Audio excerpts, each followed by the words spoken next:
everybody. I am here with Mike Rhees today, and we wanted to go over analysis paralysis when it comes to protocols, how you know what protocols to use, what kind of rotations you do, all this good stuff. So if you're interested in learning more and up leveling your game with how you treat and manage your clients, Mike is here to help. So hi, Mike, how are you doing today? I'm doing awesome. Thanks for having me. Awesome. I love your Christmas tree in the background there. Festive. So Yeah, we were talking before we got on the call today about what clinicians need, where they may be struggling with their practices and knowing what to do. And there's so many opinions on how to treat our clients or patients, what to do, what comes first, all of this good stuff. So hopefully it's okay if we dive into that today. absolutely. Now I know, I've talked a lot about this, that I, may have not been in the industry all that long. And I already feel like I have no idea where to start with someone. One person's telling me to start with sort of a core protocol kit. Others are saying to always start with the gut, whereas others are saying brain or hormones. And oh my God, right? So you are well revered in the industry with your knowledge. So I would love to pick your brains about that. What, Great. once someone starts having clients coming in the door and they're working with treating them, where do they start? What do you feel is the most important thing? You'll find that even parasites, you mentioned some of the other concerns people have. Is it detox first? Is it gut? Is it both together? Parasites is a big one. And what I found when it's all said and done over the long haul, the long-term results of from this patient to that patient is that they all worked. Whether somebody started with parasites first, they started with this precise SIBO protocol, or if they started with just addressing the cell first, they all can lead to good outcomes. Okay. And so it's not about, I've never been one to indoctrinate that, hey, you've got to do, prep body and brain first, or else it's just not going to work. However, there are those that want a system that they can adhere to for easy compliance, they can duplicate, and then they can customize, because customization is important too. You don't want everybody to just do the same thing forever, and nutrition supplementation would be boring without personalization and customization. So there is that piece. If to scale your business and to be able to sell this, leverage your cells to a lot of people, the prep body and brain work out really, really well. And so do other kits like Dr. Shane Morris, my biome kits now. They make it very easy and streamlined, easy to work with. They don't come in packets, but they're in separate boxes that are easy to understand, and you just get to rotate those month after month after month. Mm-hmm. But back to, I think, the physiology or the science of it is that whether you start with the gut, whether you address cellular detox, or if you address parasites or something else, lymphatic first, it can all be effective. I do stress, however, that there can be missing pieces along the way that people forget, and that's where trouble can ensue. In other words, when people are going through this, extensive brain detox portion, like the brain phase, that's just an example, the brain phase, and there's benefits associated with the products that are in that kit to help detox the brain and everything else that it does. Sometimes when they experience other symptoms they don't like, it's because they're probably low in vitamin D3, or they're low in essential fatty acids or digestive enzymes. There are those pieces that can be missing for a sustained period because the focus is detox, detox, detox. And then we forget some of these other critical pieces along the way. So if you're addressing parasites, super important to move forward effectively with a protocol, but also pay attention to how patients or clients are going to feel if they're deficient in other nutrients. And they might complain that it's because of the protocol. They might complain it's because they're eliminating toxins or parasites, but it might be something even more simple than that, that they're just low in some nutrition. So that's a piece I think we need to remember. And I think that's a good point to bring up, because for so long we hear about Herx reactions and, oh, it's great if they're Herxing because that means things are happening. But what are your thoughts on that? If they're having negative reactions, and then we need to dive a little bit deeper to see why. Maybe they're detoxing too quick and we need to support so they don't get auto intoxication. Is that right? Auto intoxication with that. Or like you said, different nutrients that they're missing, now that the cells can actually start absorbing stuff, we need to build that back in. So how do you know if they're Herxing, if that's what it is? I mean, do you recommend that people be testing as we go along, or where do you know to go from there? Binders are always helpful for Herxing, and making sure that antioxidants are being consumed. People often look at products that are high in like vitamin A, C, and E, not long term, but in the short term, it helps with drainage. And then you have the activated charcoal and the other binders, and systemic formulas bind. There's other binders out there. Other brands make good binders too. Cellcore has their biotoxin binder. Dr. Pompa's new brand, Cellular Solution, there's a binder formula in there that looks really good.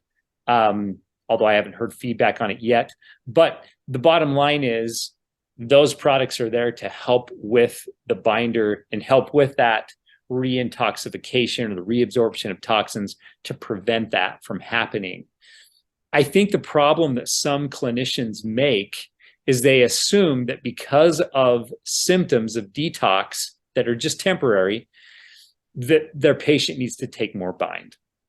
And maybe that works for some people, but sometimes when you take more bind, that causes more depletion of minerals and even more detox symptoms sometimes, where really the patient just needed a little bit more nutrition. Okay. Interesting. Yeah, they've made some significant changes with their diet recently. Let's say they're not. Now they're going through this carnivore diet, which is awesome. They're doing 16 to 18-hour fasts, which is also awesome.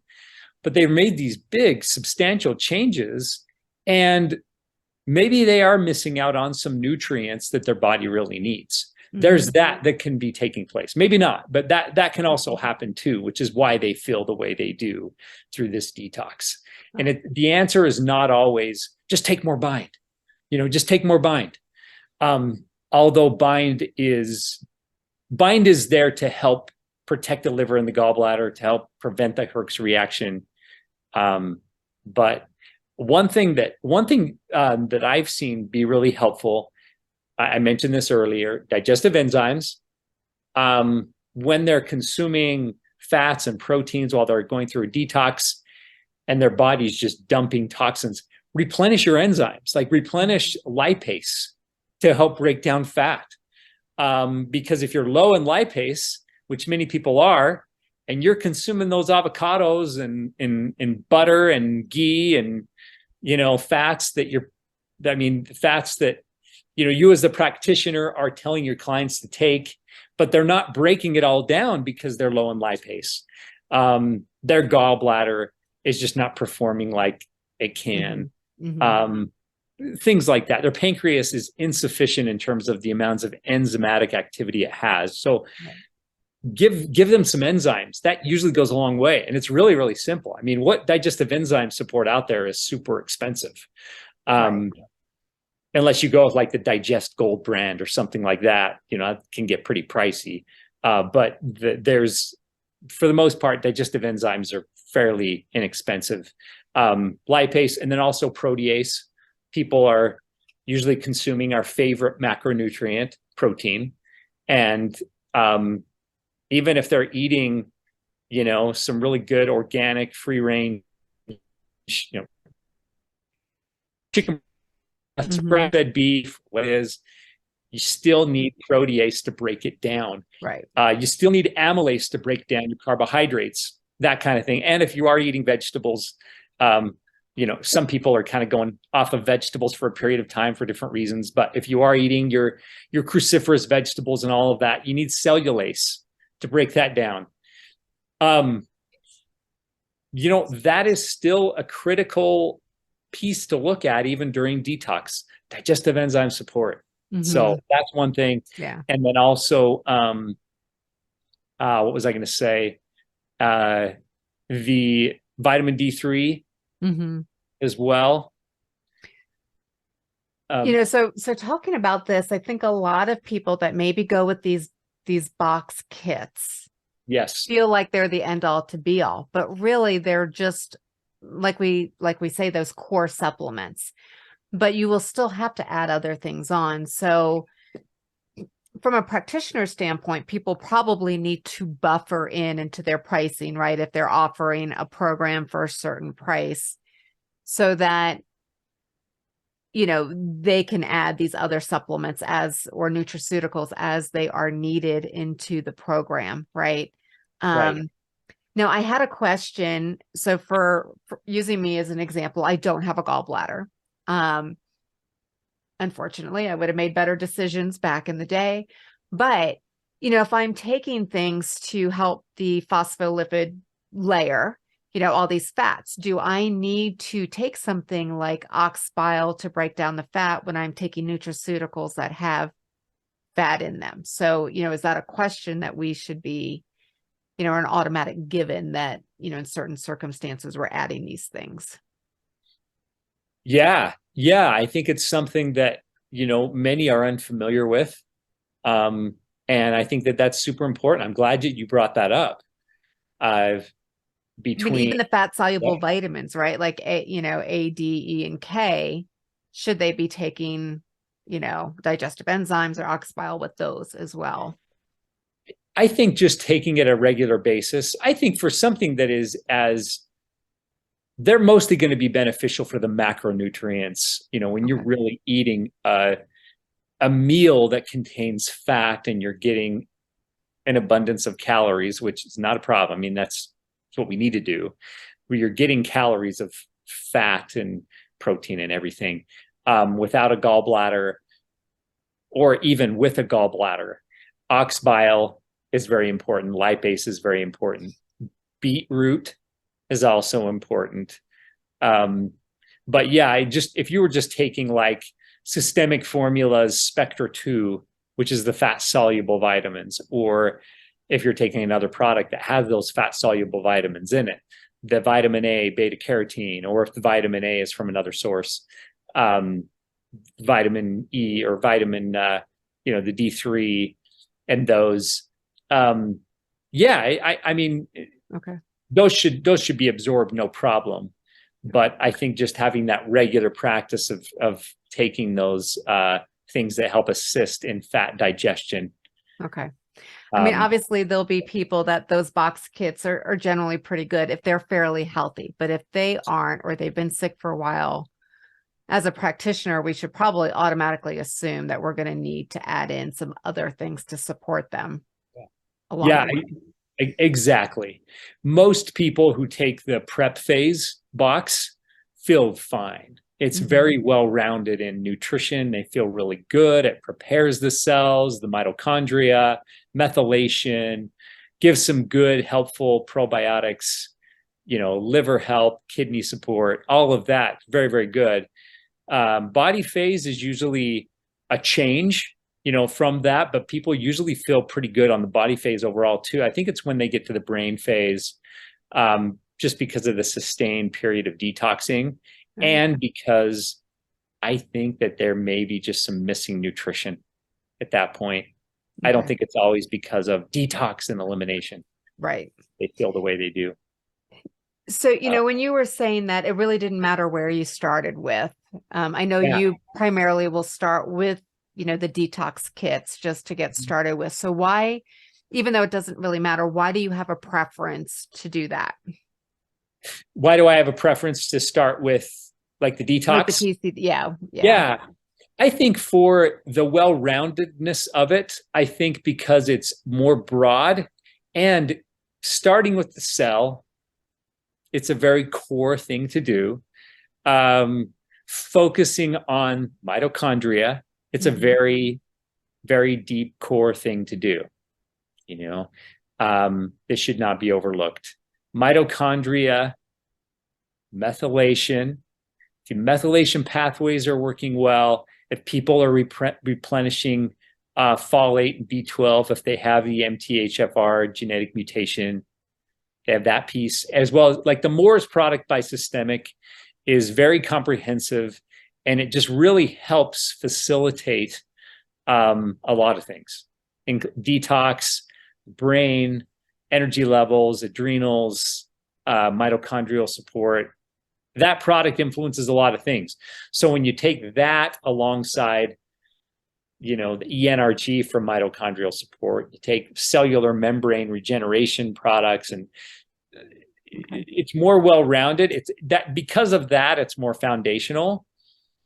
If you are going to start with like a gut purge, let's say somebody is going to start before they do anything else, and they start with a GI purge. That's not wrong. Like, yeah, I'm not going to do the prep phase thing. I'm not going to go down that route, at least yet. Or I'm not going to do it at all. I'm just going to do GI purge stuff, and focus on commonly what has been suggested, or what I suggest, is the NZ by Systemic. You take it on an empty stomach. It works on biofilms and sludge. It helps detox the small and large intestine. It's a really good product alongside Bind. And then there's also the BioClear 1 and BioClear 2 by Systemic formulas as well. Mm-hmm. So those four constitute a good GI purge. And then you may already have in mind some other products by Systemic or MyBiome or Cellcore or others that you like to use for a gut purge. And that's great too. I just think that if you focus so much on that, although it's really important, don't forget some of the other pieces for your patient that are very important, that they shouldn't go very long without, such as the methylation piece and the mitochondrial piece, and vitamin D3. It's those that need to be continual, in my experience, for people to feel at their best. Do you think, let me try and get my thoughts together here. So, when we listen, we hear like with things with candida or parasites with the biofilms and heavy metals, or, kind of trapped in there and whatever, that we can't start healing until we've removed one of those. And I'll hear some people say, oh, you've got to take the biofilm away first. And others say, no, you have to address candida first, or you have to do a heavy metal. Yeah. Thoughts on that? Or again, does it not really matter as long as you're tackling all of it? It's all going to clear out? Or yeah, there's the discussion of, well, parasites feed on heavy metals, so get rid of the heavy metals first, and then the parasites won't be able to have their food anymore. And yeah, if there's mold toxicity, obviously that needs to be addressed as soon as possible. The benefit, I think, of a cellular healing protocol, as much as Dr. Morris has talked about it for years, as much as Dr. Pompa has talked about it for years, and others, is that when you are detoxing the cell, you are detoxing the fungal toxins that are inside the cells. You are actually getting rid of mycotoxins, fungal toxins, as well as microtoxins, bacterial toxins. You're helping with viral toxins as well, viral pathogens. So you're helping with the overall microbiome, the bacteria piece, the mycobiome, the fungal piece, and then the virome, the viral piece. You're helping with all of that if you are cleansing your cells from the inside out. So there's that to keep in mind.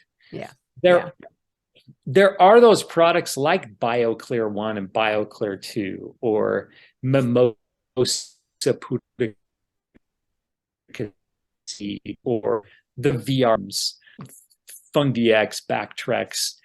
People noticed more of the GI symptoms related to those. Mm-hmm. Those herbs and those essential oils really help clear out the bad guys in the gastrointestinal tract.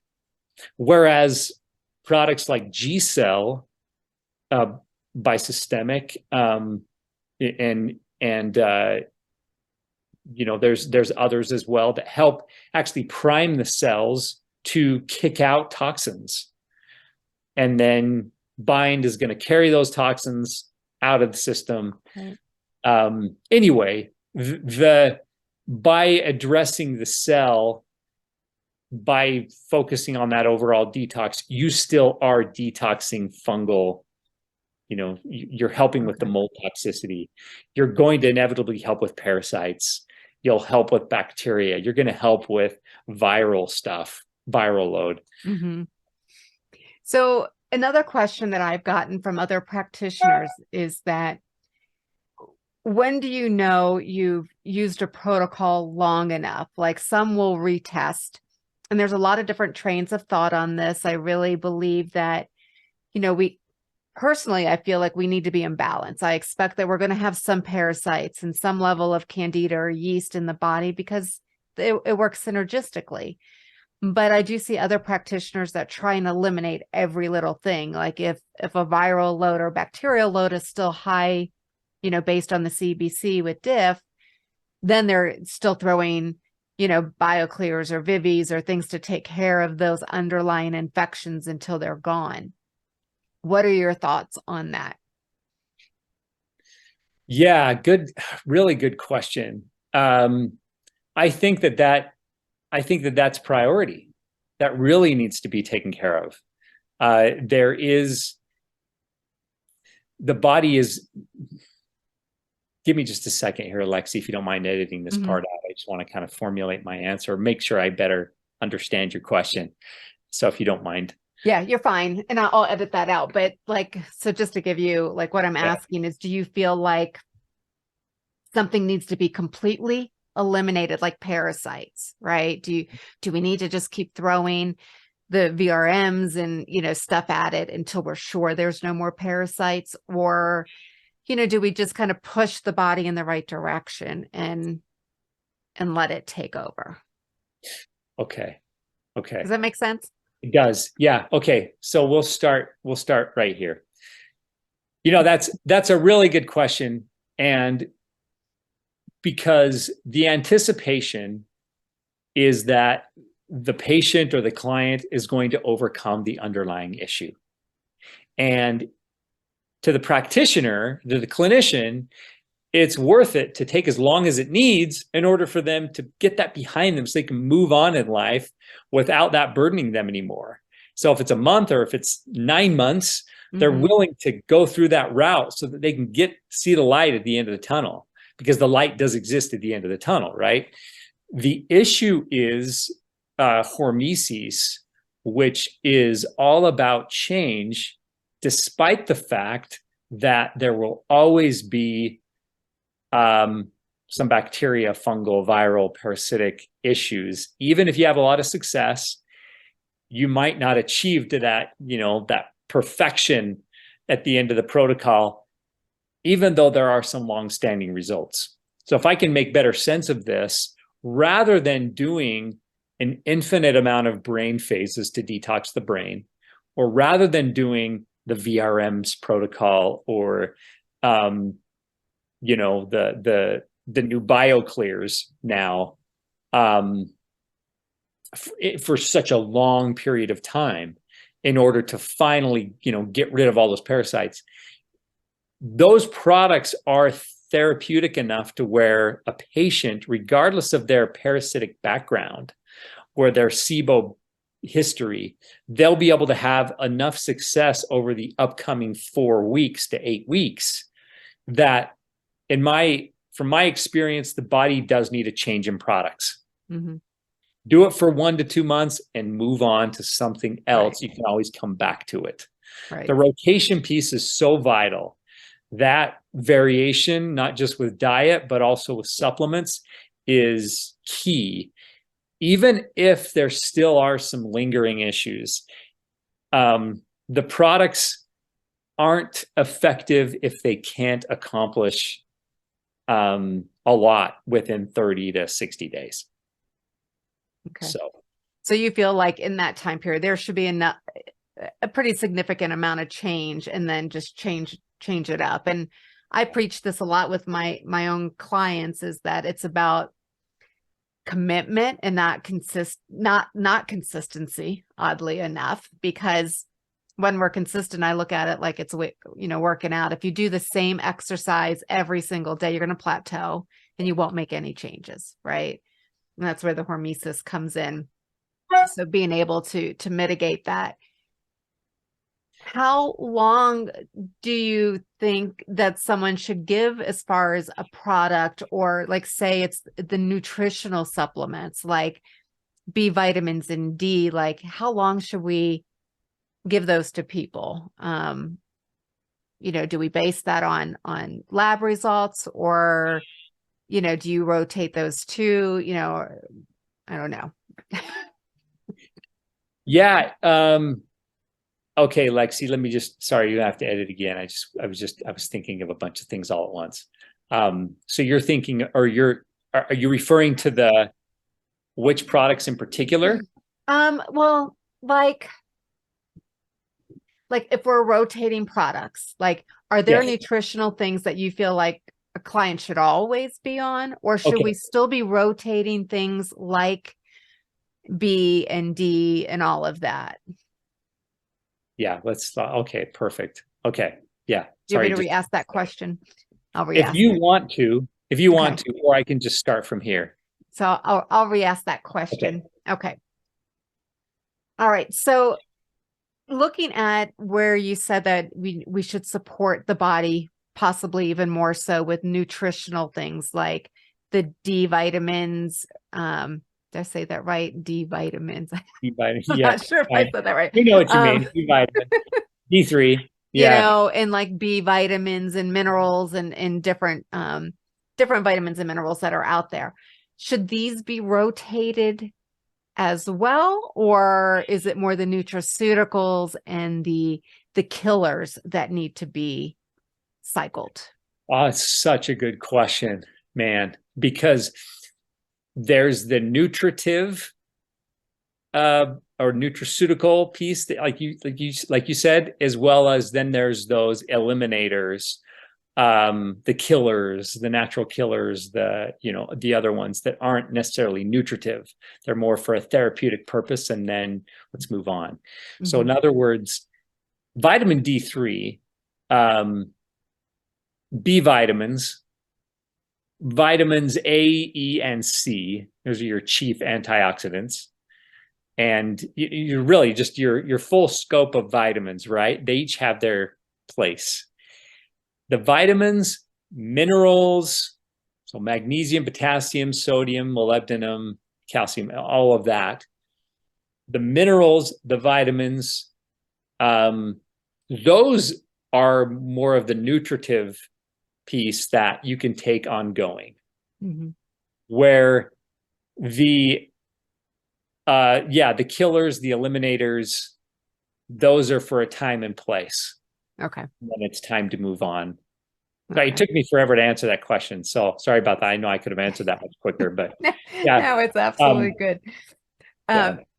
Now, obviously, cost is always a concern for most of our clients or patients. Mm-hmm. How do you feel to best address that? Because some may be able to do a 12-month or 18-month program. Others may only be able to do month to month. so, if someone is very limited financially, do you feel like there is a place to start with that? I do. I do think that you can start simple. It doesn't it doesn't have to be the full scale A through Z products to go through 12 months or even the first 3 months. Yes, having a 12-month plan is helpful, has a lot of merit to it. But let's first, if they can't afford to have that far of an outlook, can they look at 3 months? Mhm. Months. There's important products. If they can't afford a prep phase and you wanted to just prioritize the main key products, there's a way to do that. There's a way to really just focus on the most important ones to where they're doing like 3 products a month. Yeah. Yeah. To make Okay. it more affordable for them. Okay. Yeah, Fantastic. absolutely. Even with gut protocols, the protocols are, it almost looks like, the more the merrier. And, the more therapies that are there, yes. I mean, the more synergies are working or the more synergistic the protocol is. And there's a lot of merit to that. That's not to say that if you just were to use 2 products for eliminating toxins in the gut, that's still very effective. You Right. don't have to use 4 or 6. You can still use, BioClear 1 and 2 for a month, um, Yeah. and still see amazing results. Okay. Great. Did you have anything else you wanted to add before we close out for today? That's a good question. I think just as you get moving along in these protocols, the protocols are nice because they help streamline, they help make the process easier to comply with, makes it really easy to uh, build your business and clinic on this, whether it's a brick and mortar or virtual. It's good to have these kits, but the customization is also important to know. Mhm. And understanding that other vitamins in addition to the protocol are still important. People can run into nutrient deficiencies. um, there are those key pieces like I touched on earlier, like digestive enzymes, vitamin D3, Mhm. omega fatty acids. Just there are those pieces that can be missed or forgotten about, and they can actually go a really long way in terms of how somebody feels regardless of the protocol that they're on. So Fantastic. Now, if someone wanted to get a hold of you, so you really work the nutritional piece and the nutraceutical piece as far as your Practice Builders Academy or university, how can someone reach out to you if they want to have access to you like this, like to be able to pick your brain and grow their practice because they're impacting such yeah. change in their clients? How can they reach out to you? um I mean, uh so we do have a portal. My partner and we have a portal, and there's a chat feature in there. Voxer is something that I've also been fond of and using. That Messenger through Facebook has been a method. I do work with email as well. um and I just gave you a bunch of options, but And I'll include that in all the notes below. for sure. Yeah, I think email, you have the advantage of, you know, it's easier than typing with thumbs, but um, Yeah, to really get your point across faster. yeah. But yeah, either way, I mean, Voxer is really pretty simple. Um, that's one way to do it. And yeah, you could post my Voxer name down below. Okay. What I love is that uh, you and Richard BG are really out there to help practitioners grow their business. And so you accomplish this in 2 ways. You are adding value as far as teaching practitioners how to get out there in front of clients, find those clients. But on the back end, you specifically are teaching practitioners to be more successful with the clients they're working with. And so if someone really wants to up level their business, I wholeheartedly encourage them to reach out and contact you. Going forward, I would love, if you're open to this, maybe talk about next week when we do our chat, different protocols that practitioners should have in their back pocket. That is where the customization comes in. And you can always do one-offs, but what are protocols that every practitioner should have in their pocket for clients that come in? Okay. Are you open to that? Absolutely. Yes, absolutely. Yeah. Whether it's mold toxicity is a big one. And we touched on parasites, of course, but adrenal stuff, chronic fatigue, the sleeping issues. I mean, even like sleep apnea of all things. That's a big one. Yeah. To see people have success with that. So sleep stuff, neurological, brain, how the gut affects the brain, but neurological stuff is huge. Yeah. So we'll dive into that a little bit next week that way. And if anyone has questions, I encourage them to reach out to us. We'll be happy if you send us questions in advance to answer things that we can, as far as, maybe your practice, or, how you use supplements and different manufacturers to really be successful overall. Awesome. Thanks, Mike. You're welcome. Looking forward to next week. Okay, sounds great.